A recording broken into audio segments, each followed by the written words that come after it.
And greetings, Earthlings. Welcome to another edition of Oh Man, That's Awful. Coming to you from the beautiful studios of Radio Titans in luxurious Los Angeles, California.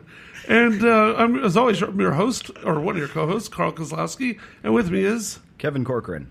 And our special guest today is a very funny comic who is the only two-time winner of the San Francisco International Comedy Competition. He also has his own HBO Showtime special.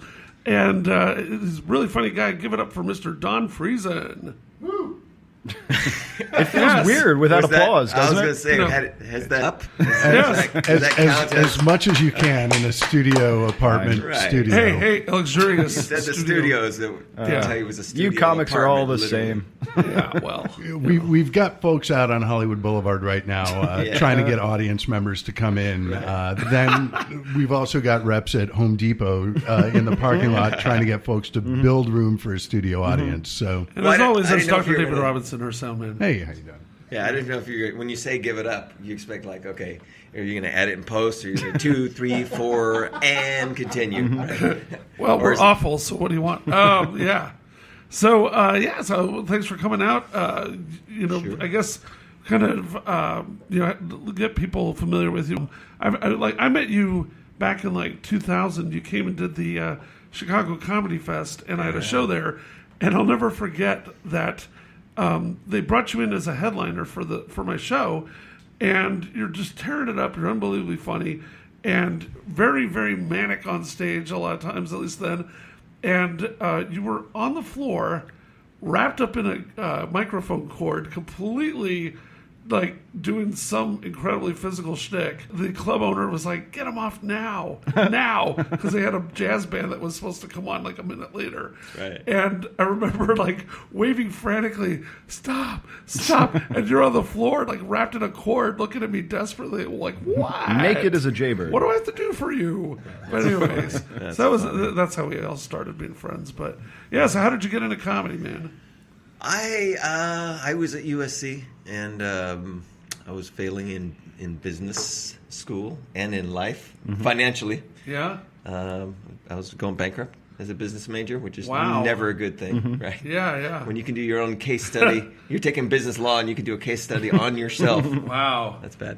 That's USC tuition for you, though. Yeah. So, well, I still had to pay it years later. Yeah. They'll get you. No, it's all the other stuff. And so I was going bankrupt from business school. I thought maybe this isn't my thing, But it was too late to change majors. So I started an improv troupe at USC. I started taking every class except business, and I just basically barely made it through. And but I took improv, and I loved it. Started a troupe that's still going. Yeah, no thanks to me. I didn't, I wasn't one of these guys who laid out a succession plan and said, I really thought my improv troupe disbanded. What the hell's the name of the troupe, and where are they? Cometus Interruptus at USC. Really? They've have some, I couldn't even make the troupe now. They're so good. I mean, a lot of their alumni are like, at one point... Oh, so they're still going with new members. They're not the same people. We're going back every week. It's like John Belushi and Bluto in Animal House. They'll never get out. No, but my one of these, do you know Jake Rush? Young comic. No. He just graduated from USC, and he was like, "Oh my God, you started Cometus Interruptus." Hey. Like at one point, a couple years ago, like 3 of the latest 5 cast members from Saturday Night Live are from that troupe. What? And I go back, and I hear they're amazing, and wow. I really doubt I could make the cut. So what you're saying is, if you're having money troubles, start doing improv. Yeah, right. That's the quickest way. Anyways, I was just very, blown away that they're still going. That's awesome. Again, nothing to do with me. I mean, We should I started it, but that's all. Go see the show. Yeah. That's all I did. Yeah. Wow. So then, but getting in. But that was improv. And so then, how did the transition to stand-up happen? Well, I wanted to stay with improv and do sketch comedy and get on Saturday Night Live and all that stuff. But there was really no place for me to go at the time. I couldn't find I couldn't afford to take the groundlings or anything like that. I was broke, and so I picked up a drama log back in the day. Do they still have that? I've heard of them. Yeah.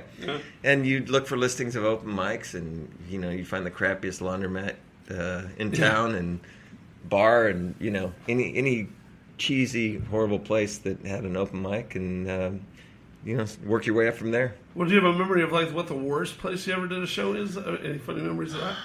The worst. You can't be the one comic that doesn't have a terrible open mic story. No. Well, not a specific story, but I mean, we used to put the Natural Fudge Company. Is that still? That's probably still going. Gross.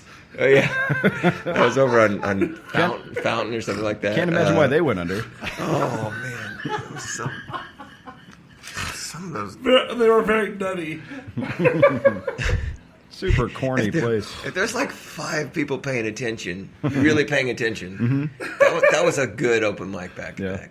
That's probably still the same, right? I mean, I don't know about the Natural Fudge Company, but it's hit and miss.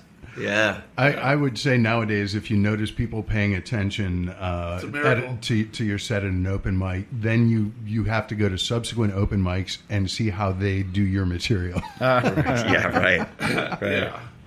Wow. So Natural Fudge Company, and then, how long were you having to go through the open mics before you started, seeing like, oh, I'm getting some heat, or I'm able to cross over into clubs? Or... I never had heat. I don't even. I heard that term. You're here. What does that mean? You're on our show.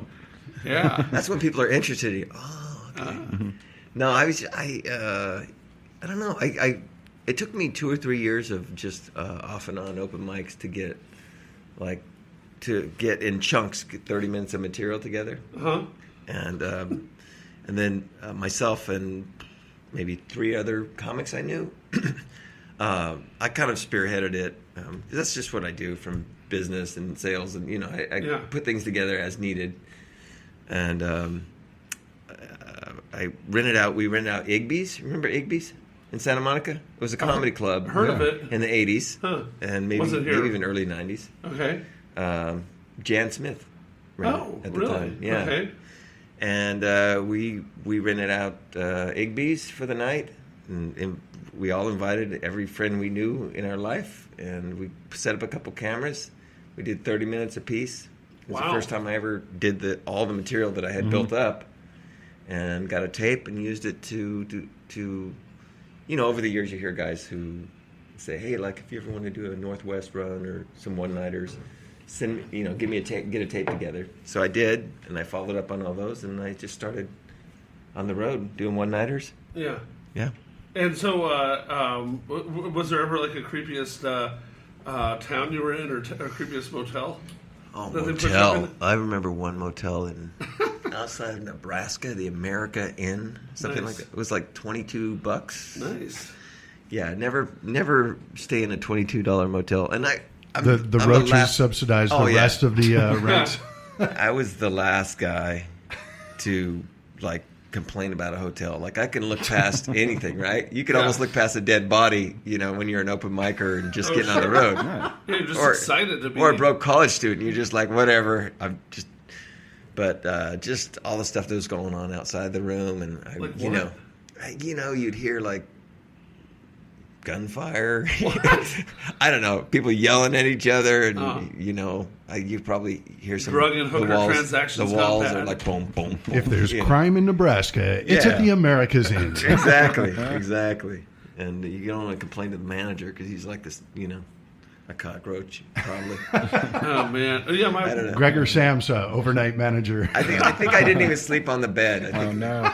If I had a black light, I could have probably solved some crime. Come for the nightly rate. Stay because you've been shot. Yeah, my mom, when we were kids, not when she and I were kids, obviously, but when I was a kid, she would take my siblings and I from Little Rock, where we grew up, to near San Diego to see her mom. And I don't know why my dad was a damn doctor, right? But yet she would purposely stay in the cheapest motel you could possibly find. And on average, they were about $25. It was always terrifying. And as the oldest son, I was always on the floor. Mm-hmm. Right. Yeah, absolutely. Yeah, and it made friends with lots of bugs nationwide. I mean, and that was really the only. I think that was one of 3 hotels I paid for in 2 years on the road. Because other than that, I slept in my car. I slept on friends' couches. They don't put you up. When you're clubs? No. No, Not unless they have a condo. I don't know. I used to get this sent is on like the when road in you're- Midwest, and they'd have deals with cheap-ass motels. No, but this is like in between cities on your off nights. Like I didn't have it in the budget to. Oh, sure. Yeah. I was like, if I could eat on less than $10 a day and I could net $50 for the week, then I would, Yeah. Living the take dream. it. Yeah. Living the dream. Yeah. Well, What kind of car did you have? I had a Chevy Nova. There you go. 296,000 miles. I sold it. It was still running. Nice. what? Really? Never gave me a problem. I Nice. spent like oil changes, and I spent like maybe $300 on it over. Wow. That's awesome. Yeah, Probably still out 10 there years. somewhere. It probably is. Gives me hope for my 92 Toyota Paseo I've got on Berendo down the Yeah. street. Well, you get a good, solid road car when you're starting Yeah. out, man. Yeah. That'll save you. Yeah. Yeah, so what would you say, like, did you ever have, like, a worst audience that you can remember? Were people receptive, or were they largely stupid Did you everywhere? find some material that didn't play out in the flyover states? Yeah, no. You know, the worst gigs that stand out in my mind are like, you know, in the last 5-10 years, are corporate gigs. Really? Oh, Yeah, I mean, just because you know, there's so much pressure. I mean, I feel personally responsible, even if it's not my fault that it's set up bad. If somebody's paying you like $5,000 or something like that to do a gig, Yeah. you want them to get their money's worth. And you know, I did one in San Diego in a cruise ship hangar. It was some sort of Christmas party. Oh, I thought you were saying a cruise ship called the Hangar, and I'm No. That An sounds so actual- attractive. Like the ceilings were 80 feet high, and it was like, you know, concrete floors. So and, great acoustics. Yeah, you can imagine the echo. Oh my god! And they were pitched, which that probably doesn't make sense on the radio, but No, because but it's it makes a the boat. acoustics even worse, right? And there's like 500 people on one side and 500 people on the other side, and nobody in front of me. Oh, nice. Nobody can hear because it's this loud, these 8-foot speakers, they're blaring, but you can't make anything out. It's all mushy. So they literally, there's a huge dance floor that's empty in front of me. So and there's giant poles on each side of me. So nobody can see me or hear me, or whatever they can hear, they can't make out. They have me Should've doing just started 3 calling out 15-minute subway sets stops. between bands. Oh, Nice. That always works. Nobody's watching, listening. There's casino games going on at the same time. It's Oh, a buffet nice. with an unstructured dinner, so people are Nice. and there's stuff going on in the other room too. I mean, it was a complete. I'm just literally up there talking to myself for 15 minutes. Hey, so it'd be nice if people could hear me, blah blah.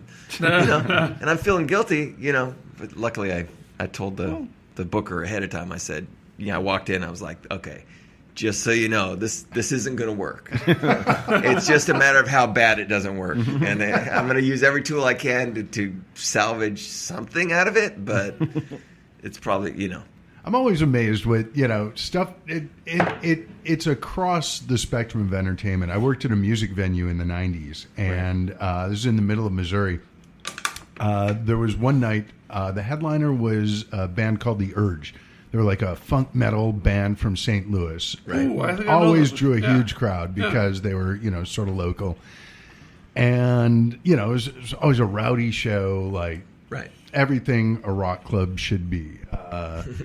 And then one time when they played, someone decided to book this band from Chicago called the Freddie Jones Band as the opener. And they were like a very light Dave Matthews-y kind of hippie kind Right. of thing. And I was working stage security. So it's before the show, the doors are open, people are coming in, and one of the guys from the Freddie Jones Band is like, in the stage door looking out of the house, like going, it's going to be a big crowd tonight, huh? And I just turn to him, I'm like, yeah, but if they don't seem to be into you guys, don't take it personally. He's like, what do you Right. mean? I'm like, wait till the headliner, you'll understand. But yeah, it's like It's all about tempering throughout expectations. entertainment, let's take disparate musical elements and put them in front of the same people. Mm-hmm. Let's book a spoken word show in the worst acoustic room possible. How could we possibly fuck this up Yeah. Right. so we could blame it on the performer? It's like, Right. It's like Trini Lopez opening for Megadeth. One of the funniest things I've ever heard, you can probably find this somewhere on YouTube or whatever, is Albert Brooks had an album legendary comic, of course, Right. had an album called